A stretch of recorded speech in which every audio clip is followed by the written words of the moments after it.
Hello and welcome to GreenFleet Talks.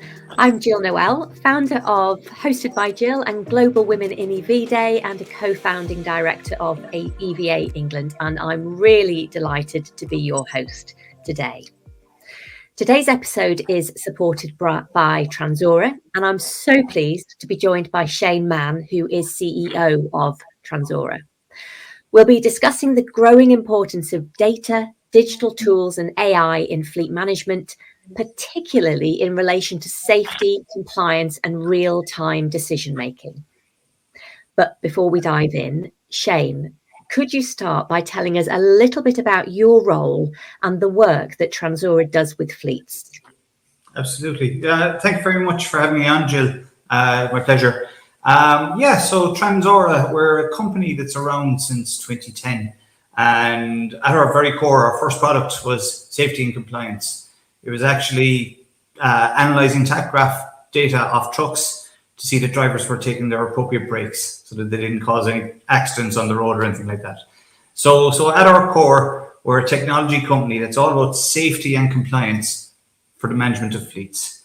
And that would have been where we started. And I would have joined Transora then around 2014. And that was really where Transora was beginning to spread its wings in terms of using different pieces of technology to supply better end user tools to both the people on the road doing the work, but also the decision makers making decisions around what they do in terms of projects to deliver on what they're supposed to do. You know, everybody has to deliver something to create profit, to pay wages, but also to do that in a responsible way, which is adhering to compliance. Compliance is all about safety. So we've been on a journey since 2010 to deliver safety and compliance and deliver it real time, deliver it to the right person at the right time.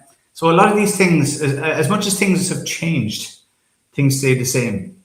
We still want the same outcomes, but the methods for delivering those outcomes, especially in the last 3-4 years, and the speed is changing at technology-wise, has just been incredible. So where things like giving a driver a tool to record incidents, record safety inspections of his vehicle, and gathering that information, that all still needs to be done.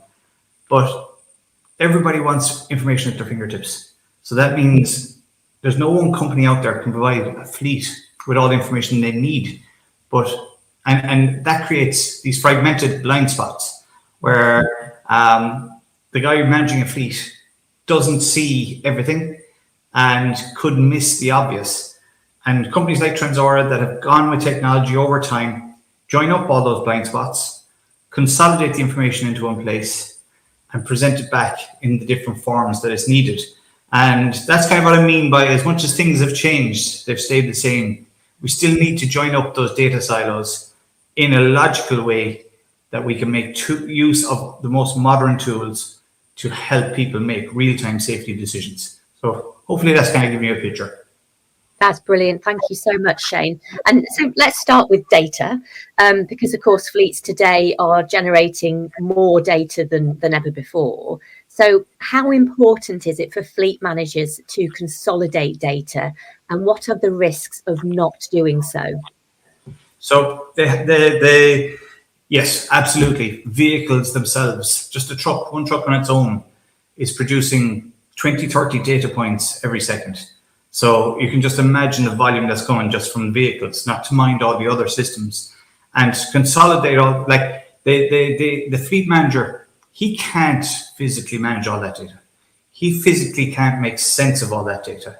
So where companies like Transora come in is we have the expertise to pull that together, but then through the use of algorithms, through tools, through software, through AI, we help find the problem and present that so that those guys are focusing on what they need to focus on right here, right now, and not be trying to put it all together themselves in things like Excel sheets. So vitally important that you go on a journey of connecting up your systems, bringing all the data to one place. And I've used this term down through the years.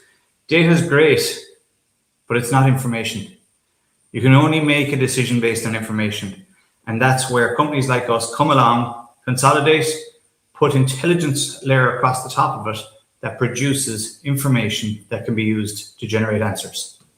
Yeah, understood. So we've talked about data consolidation.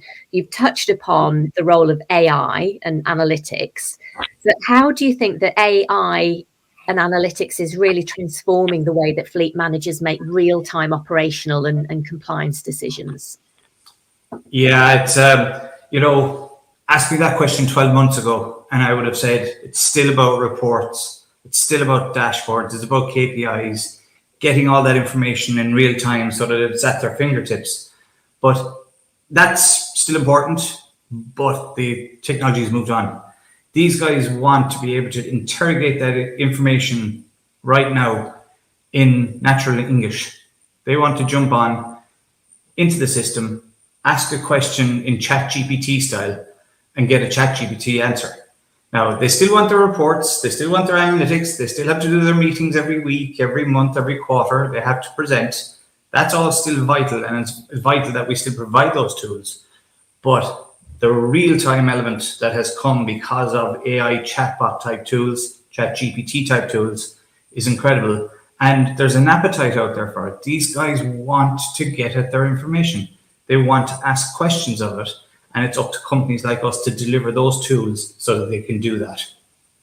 Yeah, and I think, of course, sort of data-driven technology is also about the practical day-to-day improvements, isn't it? So how can digital tools such as automated walkarounds, defect reporting, and license checks improve safety and reduce risk across a fleet? So yeah, so they're kind of, when I spoke about the end user, the person doing the job, they're the type of tools that those guys still need. The guy at the Joe on the road driving a vehicle, he's ultimately responsible for the safety of a vehicle every minute of every day.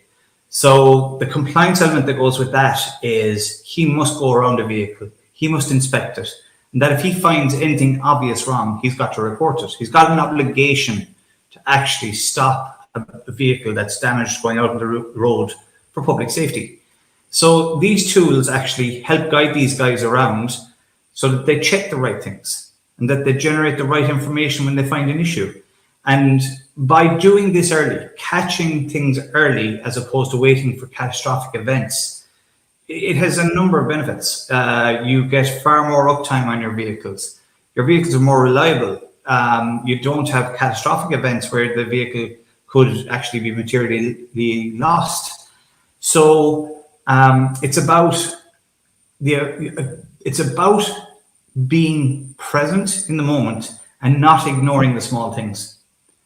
That if you ignore the small things, they're the things that gradually build up and snowball and create catastrophic events. But if you have the tools that drive the process every day, and then have the information that comes from that delivered back to a decision maker, to a manager, so that he then ensures that, yes, I'm happy, everything's been done, and we've reacted to the right events. That puts you in a safe place, puts you in a compliant space, but it also makes you operationally efficient. You get more utilization out of your drivers, and you get more utilization out of your assets.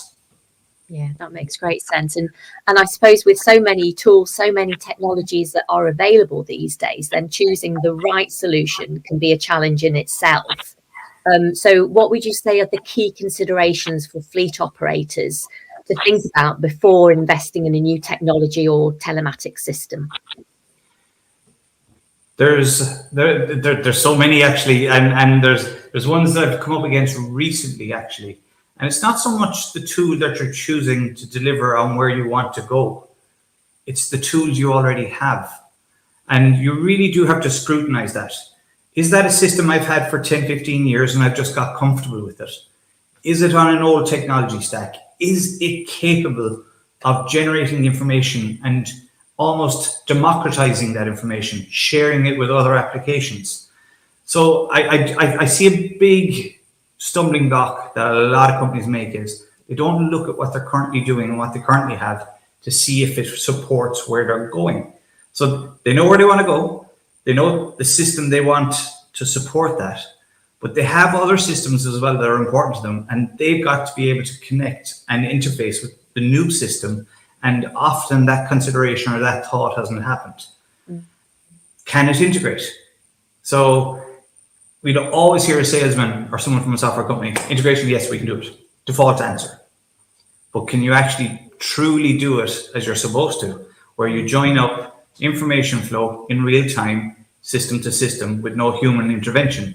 And you will often find from a lot of the kind of older systems out there, they have to stand up a big project that wasn't considered at the start, which leads to project long lead times and extra costs that weren't considered, that ultimately lead to a project failing.